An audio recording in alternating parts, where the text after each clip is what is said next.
ಆತ್ಮೀಯ H16 news ಅರ್ಥಾತ್ ಹೇ ಸಿದ್ದರಾಮಯ್ಯಗೆ ಸ್ವಾಗತ. ನಾನು ನಿಮ್ಮ MI ಅಥವಾ ಮಲ್ಲಪ್ಪ ಜ್ಯೋತಾರಾತ್ಮೇರೆ. DKಶಿಗಾಗಿ ನಮ್ಮ HDK ಬಿಡದಿ ಟೌನ್ಶಿಪ್ ಸಲುವಾಗಿ ನಿನ್ನೆ ದಾರಿ ನೋಡಿದರು. ಬರ್ಬೋದು ಮಧ್ಯಾಹ್ನವರೆಗೆ ಸಂಜೆವರೆಗೆ ಇಲ್ಲ, ಬರಲಿಲ್ಲ. ವಿಧಾನಸೌಧಕ್ಕೆ ಬರ್ರಿ 4 ದಿನ ತೊಗೊಂಡು ಅಂತ ಹೇಳಿದ್ರಂತ. ಅದಕ್ಕೆ ಇವ್ರು ಹೇಳ್ತಾ ಇದ್ದಾರೆ, 4 ದಿನ ಅಲ್ರಿ, ನಮ್ಮ ಇಡೀ ಕರ್ನಾಟಕದ ರೈತರು ನಮ್ಮವರು, ಅವರೆಲ್ಲ ಅವ್ರ ಮಧ್ಯದಲ್ಲಿ ಬಂದು ಚರ್ಚೆಗಳನ್ನು ಮಾಡ್ರಿ ಅಂತ ಕರಿತಾ ಇದ್ದಾರೆ. ಅಂತೂ ಇದು ಜೋರು ಹಿಡಿತಾ ನಡೆದ HDK ವರ್ಸಸ್ DKC. ಇಬ್ಬರು ಏನು ಸಾಕಷ್ಟು ಹಾವು ಮುಂಗಿಸಿ ಹಂಗೆ ಕಚ್ಚಾಡ್ತಾ ಬಂದಂಥವ್ರು. ಅದರಲ್ಲಿ 2 ಮಾತಿಲ್ಲ. ಯಾರು ಬೆಳೆಗೊಡಬಾರದು ಅನ್ನುವಂಥ ನೆರೆಯಲ್ಲಿ ಬೆಳೆದವರು.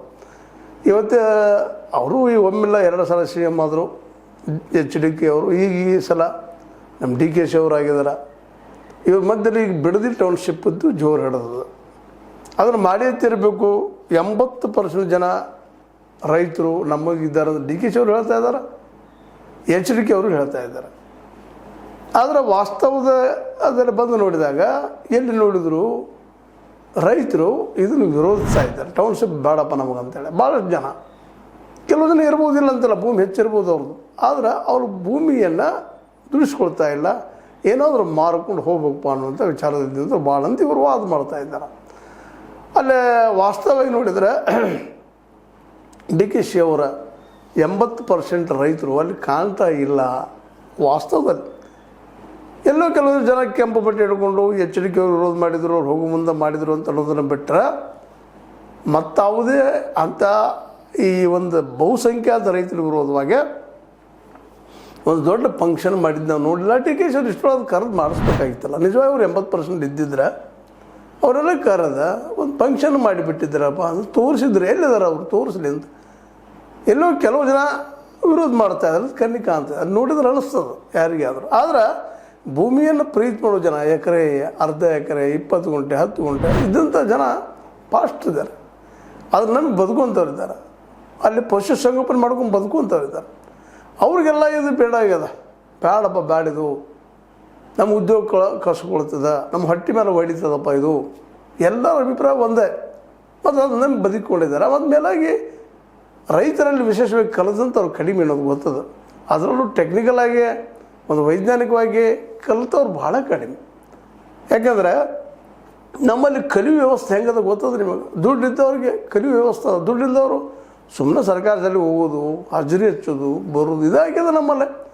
ಹೀಗೆ ತಿಳ್ಕೊಂಡು ಇಲ್ಲಿ ಪ್ರತಿಭಾವಂತರು ಇಲ್ಲ ಅಂತಲ್ಲ. ಕನ್ನಡ ಶಾಲೆ ಕಲಿತವರು, ಅದು ಸರ್ಕಾರ ಶಾಲೆ ಕಲಿತವ್ರು ಪ್ರತಿಭಾವಂತರು ಸಾಕಷ್ಟು ಇದ್ದಾರೆ. ಆದ್ರೆ ದೊಡ್ಡ ಪ್ರಮಾಣದಲ್ಲಿ ಲೆಕ್ಕ ಹಾಕಿ ನೋಡಿದಾಗ ಅವ್ರು ಭಾಳ ಕಡಿಮೆನ. ಯಾಕೆ ಕಡಿಮೆಪ್ಪ ಅಂತಂದ್ರೆ ಎಲ್ಲೋ ಒಬ್ಬರು DC ಪಾರ್ಟಿನೋ ಎಲ್ಲೋ ಒಂದಿಷ್ಟು ಜನನೋ ಯಶಸ್ವಿ ಆದ್ರೆ ಇಡೀ ಎಲ್ಲರೂ ಯಶಸ್ವಿ ಆದಂಗಲ್ಲ. ನಾವು ಹೇಳ್ಕೊತೀವಿ ಯಾರಾದ್ರೂ ನಮ್ಮಲ್ಲೇ ಹೆಬ್ಬಟ್ಟಿನವ್ರು ಹೆಚ್ಚು ಇರೋದ್ರಿಂದ ಅಥವಾ ಒಂದಿಷ್ಟು ಸಹಿ ಮಾಡೋಕ್ಕೆ ಬರೋರು ಹೆಚ್ಚು ಇರೋದ್ರಿಂದಾಗೆ ಅವ್ರು ಟೆಕ್ನಿಕಲಿ ಬುದ್ಧಿವಂತರು ಇಲ್ಲದಕ್ಕಾಗಿ ಏನಾಗ್ಲಿಕ್ಕತ್ತದಪ್ಪ ಅಂತಂದ್ರೆ ಅವರು ಅಗ್ರಿಕಲ್ಚರ್ಗೆ ಹೋಗ್ಬೇಕಾಗ್ತದೆ. ಅದು ಬಿಟ್ಟು ಬೇರೆ ಅದಿಲ್ಲ. ಯಾಕಂದರೆ ಸಗಣಿ ಬೆಳೆದಾಗಿರ್ಬೋದು, ಸಗಣಿ ಅದನ್ನು ಹೊಲದಲ್ಲಿ ಗೊಬ್ಬರ ಮಾಡೋದಾಗಿರ್ಬೋದು, ಆಕಳ ಸಾಕೋದಾಗಿರ್ಬೋದು, ಕುರಿ ಕೋಳಿಗಳನ್ನು ಸಾಕೋದಾಗಿರ್ಬೋದು, ಸಹಜವಾಗಿ ಬರುವಂಥ ಕೆಲಸಗಳು. ದೈಹಿಕವಾಗಿ ಹೆವಿ ಅನ್ನಿಸ್ತಾವಿಲ್ಲ ಅಂತಲ್ಲ. ಅದೇ ಕಾಲಕ್ಕೆ ಒಕ್ಕಲ್ತನ ಮಾಡೋದಾಗಿರ್ಬೋದು, ಇವೆಲ್ಲವೂ ದೈಹಿಕವಾಗಿ ಕಸರತ್ತಿನ ಉದ್ಯೋಗಗಳಾದರೂ ಸಹಿತ ಮಾಡ್ಬೋದಪ್ಪ ನಾವು ಅನ್ನುವಂಥದ್ದು. ಯಾಕಂದರೆ ಟೆಕ್ನಿಕಲ್ ಸೌಂಡ್ ಇರೋದಿಲ್ಲ, ಬರೀಲಿಕ್ಕೆ ಬರೋದಿಲ್ಲ, ಸರಿಯಾಗಿ ತಿಳುಗಿರೋದಿಲ್ಲ. ಅವರೆಲ್ಲರೂ ಇವತ್ತು ಒಕ್ಕಲ್ತನ ನಂಬ್ಕೊಂಡು ಬದುಕು ಮಾಡ್ತಾಯಿದ್ದಾರೆ. ಅವ್ರಿಗೆಲ್ಲರಿಗೂ ಬೇಕಾಗ್ಯದಪ್ಪ, ನಮ್ಮ ಭೂಮಿ ಬೇಕಪ್ಪ. ಇನ್ನು ಕೆಲವು ಮಧ್ಯಮ ವರ್ಗದಲ್ಲಿ ಕೆಲವೊಂದಿಷ್ಟು ಜನ ನೌಕರಿ ಮಾಡೋಂಥವ್ರು ಅಂತ ಬೇರೆ ಬೇರೆ ಊರಲ್ಲಿ ಹೋಗಿ ಸೆಟ್ಲ್ ಆಗಿದ್ದಾರೆ. ಅವರು ಅಲ್ಲೆಲ್ಲೋ ಭೂಮಿಗಳಿದ್ದಾವೆ. ಅಂಥವ್ರು ಏನು ಮಾಡ್ತಾ ಇದ್ದಾರಪ್ಪ ಅಂದ್ರೆ ನಾವು ಮಾರಿ ಬಿಡ್ತೀವಿ ಅನ್ನೋಂಥ ಮಾತು ಇಲ್ಲಿ ನಮಗೆ ಅನ್ನಿಸ್ತಾ ಇದೆ. ಅಲ್ಲಿ ವಾತಾವರಣ ನೋಡಿದಾಗ ಇದು ಹಿರಿಯರ ಮಂದಿ ಪಿತ್ರಾಸ್ತಿ ಆಸ್ತಿ ಅದ, ಅದು ನಮಗೆ ಮಾಡಲಿಕ್ಕೆ ಆಗೋದಿಲ್ಲ. ಅದಕ್ಕಾಗಿ ಅದು ಹೋಲ್ಸೇಲಾಗಿ ಕೊಟ್ಬಿಟ್ಟು ಚಲೋ ರೇಟ್ ಬರ್ಲಿಕ್ಕಂತದೆ. 2-2.5 ಕೋಟಿ ರೂಪಾಯಿ ಸಾಲದಲ್ಲ. ಈ ಒಂದು ಅಂದಾಜಲ್ಲಿ ಭಾಳ ಜನ ಮಾರಲಿಕ್ಕೆ ಹೊರಟಿದ್ದಾರೆ. ಸ್ವತಂತ್ರವಾದ ಮೀಡಿಯಾಗೆ ಬೇಕಾಗಿರುವುದು ಸ್ವತಂತ್ರ ಧ್ವನಿ. ಆ ಸ್ವತಂತ್ರ ಧ್ವನಿ ಉಳಿಸಲು ನೀವು ಮಾಡಬೇಕಾದದ್ದು ಇಷ್ಟೇ. ಅದೇನಪ್ಪಾ ಅಂತಂತಂದ್ರೆ ನಿಮ್ಮ ಕೈಲಾದಷ್ಟು ಸಹಾಯ ಈ ಚಾನಲ್ಗೆ ಮಾಡಿ ಹಾಗೂ ನಿಮ್ಮ ಧ್ವನಿಯನ್ನು ಕಾಪಾಡಿಕೊಳ್ಳಿ. ಭಾಳ ಜನ ಅದು 80% ನನಗೇನು ಅನಿಸೋದಿಲ್ಲ. ಅಲ್ಲಿ ನೋಡಿದಾಗ ಫೀಲ್ಡ್ ಮೇಲೆ ಹೋದಾಗ 80% ಎಲ್ಲಿ ಕಾಣ್ತಾರೆ. ಆದರೆ ಇವತ್ತು DKC ಅವ್ರು ತೋರಿಸ್ಬೇಕಾಗಿದೆ. ಮತ್ತು ಯಾಕೆ ಬರಲಿಲ್ಲ? ಓಪನ್ ಆಗಿ ಕರೆದಾರ ಅವ್ರು ಎಚ್ಚರಿಕೆ ಬರಬೇಕಾಯ್ತಲ್ಲ. ಯಾಕಂದ್ರೆ ಒಳ್ಳೆ ಮಾತಿನ ಮಲ್ಲರದವರು ತಿಳ್ಕೊಳ್ಳೋದು 80% ಜನನೇ ಇವ್ರದ್ದಿದ್ರು ಡಿ ಕೆ ಶಿ ಅವ್ರದ್ದು. ಯಾಕೆ ಬರಲಿಲ್ಲ? ಎಲ್ಲೋ ಕೆಲವರು ಪ್ರತಿಭಟನೆ ಮಾಡಿದರು, ಕೆಂಪು ಧ್ವಜ ಹಾರಿಸಿದ್ರು, ಮಾಡಿದರು ಅಂತೇಳಿ. ಇವತ್ತು ಅವರು ಎಚ್ಚರಿಕೆ ಅವ್ರು ಅಂತಾರೆ ಅವರೆಲ್ಲ ಪೂರ್ವ ನಿಯೋಜಿತರಿ, ಅವರೆಲ್ಲ ರೈತರ ಅಲ್ಲ ಅಂತ ಅವ್ರು ಮಾತಾಡ್ತಾರೆ. ಸಹಜ ಅದು. ನಿಜವಾಗಿ ರೈತರಾಗಿದ್ದರೆ ದೊಡ್ಡ ಪ್ರಮಾಣದಲ್ಲಿ ರೈತರನ್ನು ಕೂಡಿಸಿದ್ರೆ ಅವರು ರೈತರ ಮಧ್ಯದಲ್ಲಿ ಹೋಗಿ ಮಾತಾಡಿದ್ರೆ ನೀವು ಯಾರು ಬೇಡ ಅಂತ ನಿಮಗೆ ಕನ್ವಿನ್ಸ್ ಮಾಡೋರು ಎಲ್ಲ ರೈತರಿಗೆ. ಒಂದು 20% ರೈತರು ಅದಲ್ಲ, ಅವ್ರು ಕನ್ವಿನ್ಸ್ ಮಾಡಿರಿ. 80% ಜನ ತೋರಿಸ್ರಿ ಎಲ್ಲ ಬೇಡ ಅಂತ ಹೇಳ್ತಾ ಇದ್ದಾರಪ್ಪ ಅಂತೇಳಿ. ಇವರೆಲ್ಲರೂ ಇದಾಗಬೇಕು ಮಾರಬೇಕು ಅಂತ ಇದ್ದಾರೆ ಅಂತ ತೋರಿಸ್ಬೇಕಾಗಿದೆ ಇವತ್ತು. ಅಂದಾಗಿ ಮೂಮೆಂಟ್ ಹಿಂದೆ ಸರಿಯುವುದು ವಿನಃ ಅದನ್ನ ಬಿಟ್ಟು ಬೇರೆ ಹಾದಿಲ್ಲ. ಡಿ ಕೆ ಶಿ ಅವ್ರು ಬೇಕಾದ ಹೇಳಿ ಇದನ್ನು ಮಾಡಿದವರ ಎಚ್ಚರಿಕೆಯವರು ಯಡಿಯೂರಪ್ಪನವರು ನಮ್ಮದೇನಿಲ್ಲ ಹಾಗೆ ಹೀಗೆ ಹೇಳ್ಬೋದಿಲ್ಲ ಅಂತಲ್ಲ. ಹೌದು, ಕರೆಕ್ಟ್, ಅದು ಸುಳ್ಳೇನಲ್ಲ. ಅದ್ರ ನಂತರದಲ್ಲಿ ರೈತರ ಬಿಸಿ ಎತ್ತಿದ ಮೇಲೆ ಹೌದಪ್ಪ ರೈತರು ಬಿಡುವುದಿಲ್ಲ ಅನ್ನೋ ಗ್ಯಾರಂಟಿ ಆದಮೇಲೆ ಅವ್ರು ಹಿಂದೆ ಸರ್ತಾರೆ. ಅವರು ಸಹಜ ಅನ್ನಿಸ್ತದೆ. ಇವತ್ತು ನೋಡ್ರಿ ನೀವು ಎಲ್ಲ ರೈತರು ಎಲ್ಲಿ ಯಾರು ಇಂಟರ್ವ್ಯೂ ತೊಗೊಂಡು ಎಲ್ಲ ಮೀಡಿಯಾಗಳಿಗೆ, ಅದರಲ್ಲೂ ಯೂಟ್ಯೂಬರ್ಸ್ಗಳಿಗೆ, ಯಾಕೆಂದ್ರೆ ದೊಡ್ಡ ಮೀಡಿಯಾಗಳು ಹೋಗೋದೇ ಇಲ್ಲ. ಯಾವಾಗ ಯೂಟ್ಯೂಬರ್ಸ್ಗಳು ಜೋರ್ದಾರಾಗಿ ಪ್ರಚಾರ ಮಾಡ್ಲಿಕ್ಕೆ ಆಗ ಇವರೊಂದು ಏನೋ ಹಿಡ್ಕೊಂಡು ಹೋಗ್ತಾರಲ್ಲ ದೊಡ್ಡ ಮೀಡಿಯಾದವರು. ಅದರಲ್ಲೂ ಕೆಲವೊಂದು ಜನ ಇದ್ದಾರೆ ಮಿಡಲ್ ಮೀಡಿಯಾಗಳಂತಲ್ರಿ, ಮತ್ತೇನೋ ಅಲ್ರಿ, ಅವ್ರು ಹೋಗಿರ್ತಾರೆ ಮಾಡ್ತಾರೆ. ಆದ್ರೆ ಇವತ್ತೇನು ಕಾರ್ಪೊರೇಟ್ ಮೀಡಿಯಾಗಳದಲ್ಲ, ಅವ್ರು ಲಾಸ್ಟ್ ಮೂಮೆಂಟ್ ಬಂದು ಸ್ವಲ್ಪ ಹೋಗಿಬಿಡೋರು. ಅವ್ರೇನು ರೈತರ ದುಡ್ಡಿನಿಂದ ವ್ಯೂವರ್ಸಿಂದ ನಮ್ದು ಆಗ್ಬೇಕಂತೇನಿಲ್ಲ. ಅವ್ರು ದೊಡ್ಡ ಪಾರ್ಟಿ ಅದರಿಂದ ಕಾರ್ಪೊರೇಟರ್ ಇದ್ದಾರೆ, ಅವ್ರು ದುಡ್ಡು ಕೊಡ್ತಾರೆ, ನಡೆಸ್ಕೊಂಡು ಹೋಗಿಬಿಡ್ತಾರೆ. ಅವ್ರಿಗೆ ಅದು ಅಂಥ ವಿಚಾರಗಳು ಹಬ್ಬಿಸೋದು ಬೇಡಾಗಿದೆ. ಹೀಗಾಗಿ ಈ ನೆಲೆಗಟ್ಟಿನಲ್ಲ ಓಪನ್ ಆಗಿ ಕರೀತಿರುವಂತಹ ಎಚ್ಚರಿಕೆ ಅವರಿಗೆ ಇವರು ಓಪನ್ ಆಗಿ ಚಾಲೆಂಜ್ ಮಾಡಿ ಅಲ್ಲಿ ಬರಬೇಕಾಗಿತ್ತು. ಬೈರಮಂಗಲಕ್ಕೆ ಸ್ಟೇಜು ಹಾಕಿದ್ರು, ಬದಿಗೆ ತಮ್ಮ ಕುರ್ಚಿನೂ ಕಾರಿಟ್ಟಿದ್ರು, ಬರ್ರಿ ಮಾತಾಡೋಣ ಬರ್ರಿ, ಏನದ ನಿಮ್ಮ 80% ಹೇಳಿದ್ದಾರೆ ತೋರಿಸ್ರಿ ನೋಂಗಿತ್ತದೋ. ಇನ್ನು ತೋರಿಸ್ಬೇಕಾಗಿದ್ದು ಡಿ ಕೆ ಶಿವಕುಮಾರ್ ಅವರು. ಸುಮ್ಮನೆ ಏನೂ ಹೇಳೋದಲ್ಲ. ಹೌದು, ಅದನ್ನ ಆರೋಪ ಮಾಡಿರಿ, ಮಾಡಿದ್ರೆ ಅವರ ಮಾಡಿದ್ರು. ಹೌದು, ಗೊತ್ತಾಗಿದೆ ಅವ್ರಿಗೆ ಇದು ಯಶಸ್ವಿ ಆಗೋದಿಲ್ಲಪ್ಪ ಅಂತೇಳಿ. ನೀವು ಇವತ್ತೇನು ಮಾಡಲಿಕ್ಕೆ ಹೊರಟಿದ್ದೀರಿ. ಅವರೆಲ್ಲರೂ ಹೌದು ಕುಮಾರಸ್ವಾಮಿ ಬೆಂಬಲಿಗರು ನಿಮಗೆ ಅನಿಸ್ತಿರ್ಬೋದು, ಇದ್ರೂ ಇರ್ಬೋದಿಲ್ಲ ಅಂತಲ್ಲ. ಅದು ನಿಮ್ಮ ಬೆಂಬಲಿಗರು ಹೇಳಿದ್ದಾರೆ 80%. ಅದು ಇವತ್ತು ಪ್ರಶ್ನೆ ಮಾಡೋದು ನೀವು ಯಾಕೆ ಬರಲಿಲ್ಲ, ಇದಕ್ಕೆ ಉತ್ತರ ಕೊಡಬೇಕಾಗಿದೆ ಡಿ ಕೆ ಶಿವಕುಮಾರ್ ಅವರು. ಡಿ ಕೆ ಶಿವಕುಮಾರ್ ಅವರು ಬೆಳದಿ ಟೌನ್ಶಿಪ್ಪನ್ನು ತೆಗೆದುಕೊಂಡ ಮೈ ಮೇಲೆ ಸಮಸ್ಯೆ ಹೇಳ್ಕೊಂಡ್ರ ಇವರು ಅಂಥೇಳಿ ಇವತ್ತು ಅವ್ರ ಬೆಂಬಲಿಗರೇ ಇವತ್ತು ಮಾತಾಡ್ತಾ ಇದ್ದಾರೆ. ಯಾಕೆಂದರೆ ಸ್ವತಃ ತಮ್ಮೂರಿಗೆ ಹೋದಾಗ, ರಾಮನಗರಕ್ಕೆ ಹೋದಾಗ ಅಲ್ಲೆಲ್ಲ ಜನಕ್ಕೆ ಕೇಳ್ತಾಯಿದ್ರು, ಇಲ್ಲ ನೀವು ಭೂಮಿ ಮಾರಬೇಡ್ರಿ, ಒಕ್ಕತನ ಮಾಡ್ರಿ, ಹಾಗೆ ಹೇಗೆ ಅಂತೇಳಿ. ಇಲ್ಲಿ ಮಾರ್ರಿ ಅಂತ ಹೇಳ್ತಾ ಇದ್ದಾರೆ. ಏನು ವಿತ್ತಂಡವಾದ ಅಂಥೇಳಿ ಅವರ ವಿರೋಧಿಗಳು ಪ್ರಶ್ನೆ ಮಾಡ್ತಾಯಿದ್ದಾರೆ. ಎಲ್ಲ ನೆಲೆಗಟ್ಟಿನಲ್ಲ ಡಿ ಕೆ ಶಿ ಅವ್ರ ಸಲುವಾಗಿ ಕಾದು ಕುಳಿತ ಎಚ್ ಡಿ ಕುಮಾರಸ್ವಾಮಿಗಳು ಇವತ್ತು ಪ್ರಶ್ನೆ ಮಾಡ್ತಾಯಿದ್ದಾರೆ, ಯಾಕೆ ಬರಲಿಲ್ಲ ನೀವು ಅಂತೇಳಿ. ನಾವು ರೆಡಿ ಇದ್ದೀವಿ ಮಾತಾಡಲಿಕ್ಕೆ. ಇವತ್ತಿದೆ ದೊಡ್ಡ ಪ್ರಶ್ನೆ. ಮತ್ತು ಇದನ್ನು ಸ್ವರೂಪ ಬಿಟ್ಟು ಕೊಡೋದಿಲ್ಲ ಎಚ್ಚರಿಕೆಯವರು. ಯಾಕಂದರೆ ಈಗ ಅವ್ರಿಗೂ ಅನಿವಾರ್ಯ ಅದ. 2020 ಚುನಾವಣೆ ಬಹಳ ಮುಖ್ಯ ಅದ. ಅದರಲ್ಲೂ ತಮ್ಮ ಭಾಗದಲ್ಲೇ ಮ್ಯಾಕ್ಸಿಮಮ್ ಆಕ್ಷನ್ ಬರಬೇಕು ಅನ್ನೋದು ಅಂದಾಗ ಮಾತ್ರ BJP ಮೇಲೆ ಹಿಡಿತ ಸಾಧ್ಯ ಅದ. ತಮ್ಮ ಭಾಗದಲ್ಲೇ ಇವರು ಆರೈಕೆ ಆಗಿ ಬರಲಿಲ್ಲಪ್ಪ ಅಂದ್ರೆ ಕುಮಾರಸ್ವಾಮಿಗಳನ್ನ ಬದಿಗೆ ಸರಿಸ್ತಾರೆ BJP ಅವರು. ಎರಡು ಮಾತೇ ಇಲ್ಲ.